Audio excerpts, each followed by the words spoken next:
Muy queridos hijos, las lecturas de hoy son especialmente fuertes y se dirigen especialmente por aquellos que tenemos alguna clase de autoridad sobre los demás.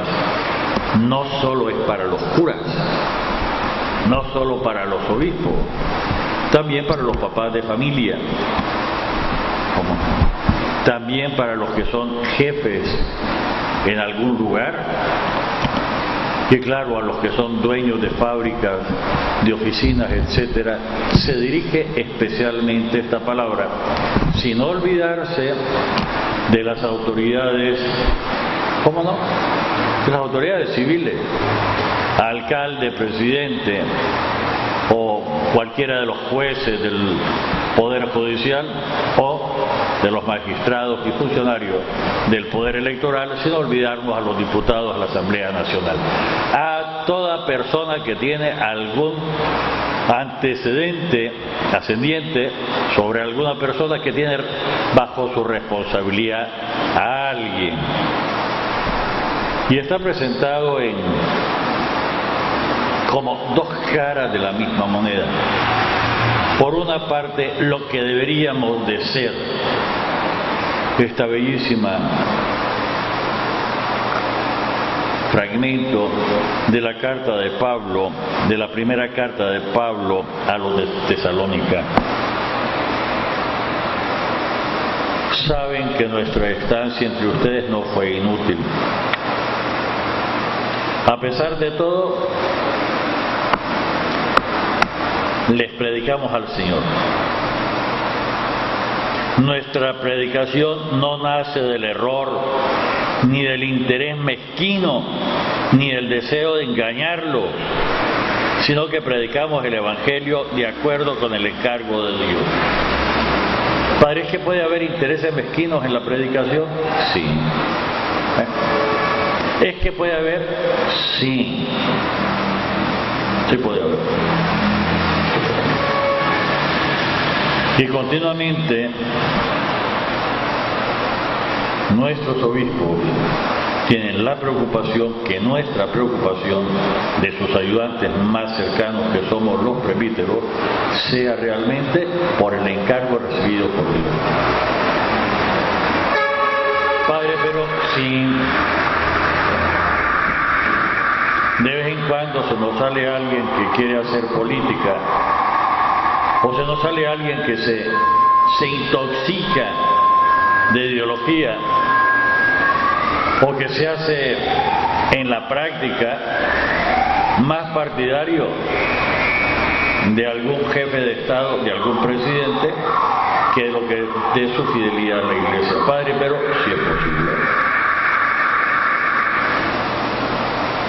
Yo voy a cumplir 66 años, yo conozco a algunos curas, cierto que eran pocos, pero los había, que eran somocistas. Los había. Y hubo algunos que se nos hicieron sandinistas. Los había. Olvidando la traición a su propia iglesia. Y hay algunos que se nos hizo arnoldistas, sí. Y hay otro que se nos hizo bolañista, sí. Y hay otro que ha vuelto a ser ahora danielista, sí. Y hay algunos que ha pasado por todos y dice, pues sí, por desgracia también. No son muchos, pero los tenemos. ¿Y qué se hace? Pues se intenta corregir, y si no se le impone alguna sanción, y las hay, sin hablar de las sanciones automáticas que tiene la Iglesia. Las automáticas es que nadie te las tiene que decir, incurrir vos misma en ello, vos mismo en ella. Padre, pero eso es muy grosero, déjese el cuento. El que dice una mentira grave sabe que comete un pecado mortal, nadie se lo tiene que decir. El que deja ir a misa un domingo porque le ronca la gana no ir, sin que nadie le imponga una pena, sabe que comete pecado grave, pecado mortal, sabe que no puede comulgar mientras no se confiese. Padre, si eso lo tenemos en la iglesia, Porque algunas veces, dejándonos llevar no sé cuántas cosas, nos olvidamos de la esencia misma de la iglesia. Padre, pero, y además, dicho sea paso, no solo somos los católicos los que tenemos este problema, y no solo somos los cristianos los que tenemos este problema generalizado de todas las religiones, de quien piensa que el ejercicio a la fe que dice tener es una forma de negocio y que puede instrumentalizar a los demás. Padre, ¿qué dice? Pues sí. Una forma de actuar, la que nos presenta Pablo, movido por el amor a Dios, que lleva a presentar la verdad, le guste o no le guste a quien lo esté escuchando. El predicador, como el profeta, tiene que hacer presente la verdad, le guste o no le guste a los que están por ahí. O sea, no es un cepillo, ni es un adulador, ni puede, desde luego, traicionar, desvirtuar, pervertir el mensaje del Evangelio. Padre, es que habría más gente, ¿verdad? Si no es que no somos circo. Por eso en ningún templo se cobra la entrada, no somos circo, somos presencia de Dios para salvar al hombre. En forma diferente a esta, hoy tenemos el Evangelio que nos dice otras cosas distintas, de formas concretas de portarse en el tiempo de Jesús, pero son reiterativas. Ay de ustedes, porque pagan el diezmo de la menta, del anís y del comino, pero descuidan lo más importante: la justicia, la misericordia y la fidelidad. ¿Y cuántas, por decirlo así, por desgracia en León, piensan ser muy generosos y se olvidan de la justicia? Y sin justicia no puede haber generosidad. Y lo que dicen que dan por limosna, tantas veces están obligados a mucho más por justicia. Lo repito, a algunos que piensan que son muy generosos, están obligados tantas veces a más por justicia, no por generosidad. Padre, ¿qué está diciendo? Examinemos un poquito mejor nuestro trato a los demás. Nuestro trato a los demás. Si algunas veces no los mordemos porque la cadena que nos tenemos puesta no nos hace llegar. Unas veces nuestras respuestas son más que agrias y al primero que se nos pone delante lo hacemos pagar todo lo que llevamos dentro por nuestra culpa. Padre, ¿qué dice? Pues sí. Y no me refiero solo a los templos. ¿Cuántas veces uno llega a una oficina del Estado, de la municipalidad, y lo tratan mal? O llega uno a una tienda y uno tiene que recordar un momentito: ustedes se mantienen por mis impuestos, ustedes trabajan para mí. Es cierto que por desgracia, por estas cosas raras de psicología, entre el cargo que sea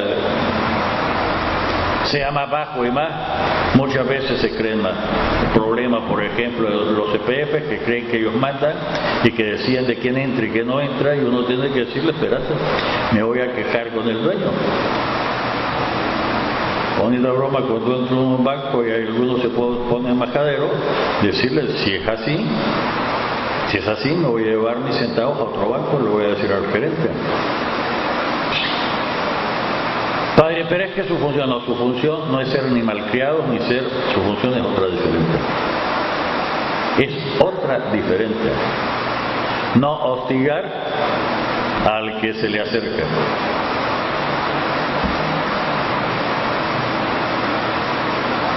Esto es lo que tendrían que hacer: la justicia, la misericordia y la fidelidad. La justicia. Pero no puede haber justicia si no hay verdad. Es imposible. Y no puede haber verdad si no hay investigación de lo que realmente es y una fidelidad en la transmisión de los hechos. La justicia. Peor cuando me contento con tener una conciencia venciblemente errónea. Ay, Padre, ni me lo diga porque no quiero saber, porque así con lo que sé estoy tranquilo. No sea que si usted me dice algo voy a estar obligado a más. Conciencia venciblemente errónea. Meto la cabeza dentro de la tierra como el avestruz y así no pasa nada porque yo no quiero enterarme. Como los tres monitos, me pongo las manos en los ojos para no ver, en los oídos para no oír y en la boca para no hablar. Y así soy feliz. ¿Qué vas a ser feliz? Así te deshumanizas.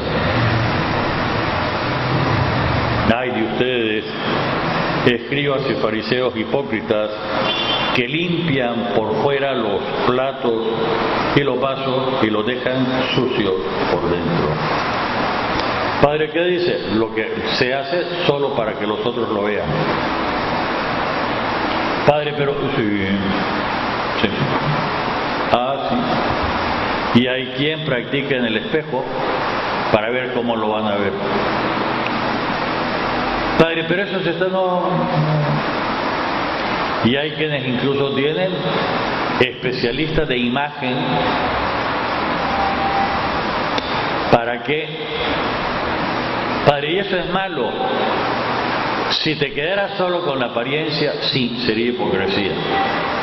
Si cuidaras nada más por fuera, es el que se pone perfume sin haberse bañado. Padre, pero es que sí,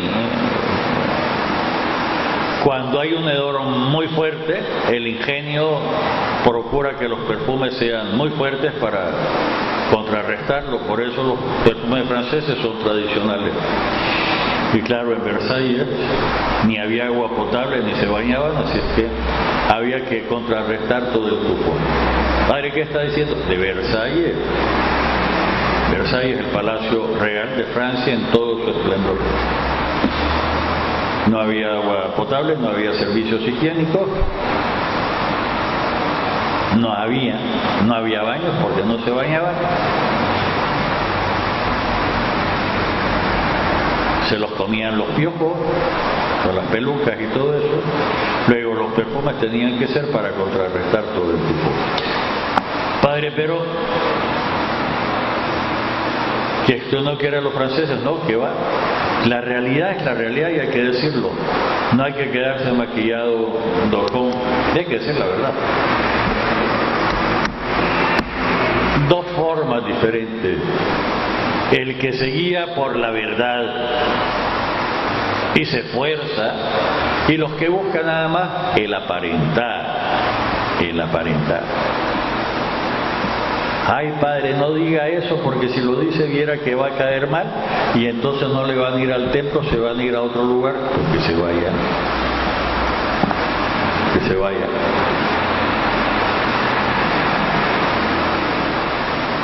Lo peor que le podría pasar a un médico, y hablo de la ciencia médica, es que sea oncólogo y que alguien le diga: ay, doctor, jamás se le ocurra decirle a nadie que tiene cáncer. Y entonces, ¿para qué estudió la especialidad? Le va a decir una mentira, no te pasa nada. Y estamos llenos de estas perversiones, de estos actos que son corruptos y ayudan a la corrección, a la corrupción de los demás. Padre, ¿qué importa si son mentiritas piadosas? No le hacen daño a nadie. Ay, Dios. no te preocupes, voy a cocinar el pastel y en cuanto ya lo tengas incluso con el baño, le voy a dar un pellizquito, si es un pellizquito, ni siquiera le voy a meter el cuchillo de pellizquito en pellizquito, si no, nadie lo va a ver. En fin y al cabo, nos seguimos engañando. Padre, ¿y entonces qué hacer? Mantenerme permanentemente en el espejo de Dios para verme con las luces de Dios y en la imagen de Dios para corregir. Y si me vuelvo a ensuciar, pues te volvés a lavar. Y si te ensucias 100 veces al día, pues te lavas 100 veces al día. No vas a decir que porque ya te ensuciaste vas a dormir sucio, total te vas a bañar al día siguiente. No, hombre. Ni si te ensucias 1000 veces al día, pues 1000 veces al día te lavas. Así de sencillo, no te vas a quedar sucio. Padre, ¿qué estás diciendo? ¿No es cierto que cada vez que nos ensuciamos las manos nos las lavamos? Y si no lo hacemos, vamos a ensuciar todo lo que toquemos. E incluso hasta lo podemos manchar. Hoy celebramos una santa que es entrañable y que solo su recuerdo baja tantas ideologías y tantas mandangas que hacen algunos, incluso a costillas de la religión. ¿Qué tiene que hacer una persona para conseguir una gracia de Dios?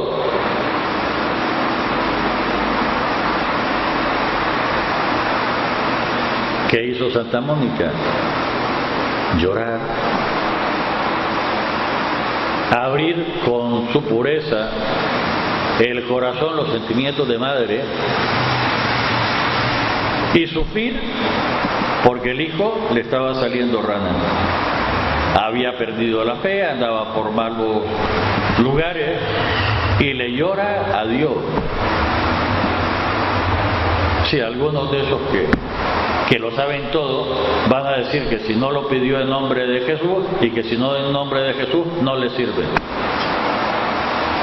Como que si la religión fuera magia. ¿Qué hace falta para que el Señor me escuche? Nada, excepto un corazón abierto, un corazón honesto, sincero. Es que no hay que decir, no necesitas decir. Lo que necesitas, y para esto es la oración, es una profunda toma de conciencia de tu propia realidad. ¿Quién sos? ¿Dónde estás? ¿A quién te estás dirigiendo? Y es que si no se lo digo todo al Señor, ¿cómo lo va a saber el Señor? Por amor de Dios, el Señor es Dios, todo lo sabe. Todo lo sabe. Incluso antes de que las ideas se formen en tu mente, ya lo sabe. Incluso cuando vos con tu mente humana pensás que tu solución es A, el Señor, que es Dios, sabe que es A más B más C más D más Y. Lo sabe. Lo que necesitamos es poner las condiciones subjetivas, es decir, como sujeto, nosotros como sujeto, las condiciones subjetivas para dejar actuar al Señor. ¿Y por qué no las objetivas? Porque yo no soy un objeto, soy un sujeto. Y un sujeto tiene que entregarle al Señor conscientemente, libremente, la libertad. Padre, ¿qué está diciendo? Pues sí. Si la libertad es un don de Dios, pues sí. Y la libertad con mayúsculas solo la puedes tener cuando le regresas a Dios tu propia libertad y entonces tener la libertad de Dios, la libertad de los hijos de Dios. ¿Padre, qué está diciendo? Pues sí. Mónica, con sus lágrimas, con su sufrimiento de madre, siempre siguió sufriendo lo del hijo, nunca lo abandonó, desde luego. Nunca se le ocurrió decir está bien lo que haces y gozá mientras más joven y nunca. Y consiguió Mónica dos cosas: la conversión de Agustín, y una conversión que lleva a Agustín a la santidad, y al mismo tiempo la propia santificación personal. No es simplemente Mónica, la mamá de San Agustín, es Santa Mónica. ¿Cuántas chavalas de hoy, peor aún, cuántas mamás relativamente jóvenes, piensan, porque les han quemado el coco, que su obligación con los hijos es hasta cierta edad, que después ellas tienen que realizarse, incluso sacrificando a los hijos, como Saturno que se comía a los hijos, recuerdan, aquel dios. ¿Sí? Cuando la realización de las personas mayores, especialmente de las mamás y de los papás, nuestra realización precisamente está en las personas más jóvenes, en quienes nos sustituyen. Padre, ¿qué está diciendo? Pues sí. Pues sí. Nuestra realización está en los que nos van sustituyendo a nosotros. Que eso supone que hemos crecido lo suficiente como para podernos dar a los demás, y que hemos vencido lo suficiente el orgullo, la vanidad y otros vicios para que nos podamos alegrar con que otros más jóvenes que nosotros vayan alcanzando los niveles que nosotros no pudimos alcanzar, sabiendo desde luego que hemos sido parte de estos logros que nosotros no tuvimos, pero sí nosotros. Padre, es una locura. ¿Qué es lo más propio de una mamá, de un papá bueno? Lo más propio, que lo tenemos en expresiones a flor de piel de nuestra buena gente cuando no nos complicamos, más espontánea de la gente más sencilla. Dice: Padre, me voy a penquear para que mi hijo, mi hija tenga lo que yo no pude tener. Y no tengo inconveniente en ir a lavar a la casa, ir a trabajar de empleada, de doméstica o de doméstico o de jardinero, para que mi hijo, mi hija pueda estudiar y tenga él lo que yo no pude tener. Padres, eso es locura, eso. ¿Por qué mejor no lo sacrifica y por qué mejor no lo vende y no sé cuánto? En otro momento alguno ha vendido a los hijos, ¿no? También en Nicaragua. Y ya que tanto hablan algunos, nuestra cultura precolombina suponía que se podía vender a los hijos. Hay que decirlo todo. Nuestra población precolombina, es decir, los indígenas, podían vender a los hijos como esclavos. Lo único es que quien compraba a alguien como esclavo no se lo podía comer. Si era esclavo por guerra sí, si era por compra, y alguna indígena, si debía mucho, podía él venderse como esclavo por un tiempo para pagar la deuda, pero en ese caso no se lo podían comer. Hay que decirlo con todo, no solo, total, estamos a las puertas de septiembre, que vamos a decir un montón de majaderías, vamos a escuchar un montón de tonterías, de mentiras, de falsificación de la propia historia. Digo, qué feliz, porque goza más la mamá, lo exterioriza más fácilmente. De vez en cuando pasa: Padre, qué felicidad, voy a la promoción de mi hijo, voy a la promoción de mi hija. Yo la que había no sabía que tenía hijos. No sé, es la promoción de preescolar, pero estoy feliz. Se gradúa de preescolar. Es la realización de los mayores en la persona de los más jóvenes. ¿Y quién le quita la felicidad a la mamá? ¿Quién le quita al papá? Que el hijo alcanza un nivel y que tiene un diploma. Los mayores nos realizamos en los más jóvenes. Si no, sería evitar que el mundo creciera y todo lo demás. No me prolongo más. Temas para pensarlo, no se contradice desde luego con la fe, ni mucho menos. Mucho menos. Y saber que el Señor no nos llama a mediocridades, nos llama a la plenitud. Reitero, Mónica, el sacrificio constante de una madre por el hijo. Y le pedíamos al Señor que tengamos la confianza infinita en el perdón de Dios para con los pecados. Confianza infinita. En el nombre del Padre, del Hijo y del Espíritu Santo. Amén.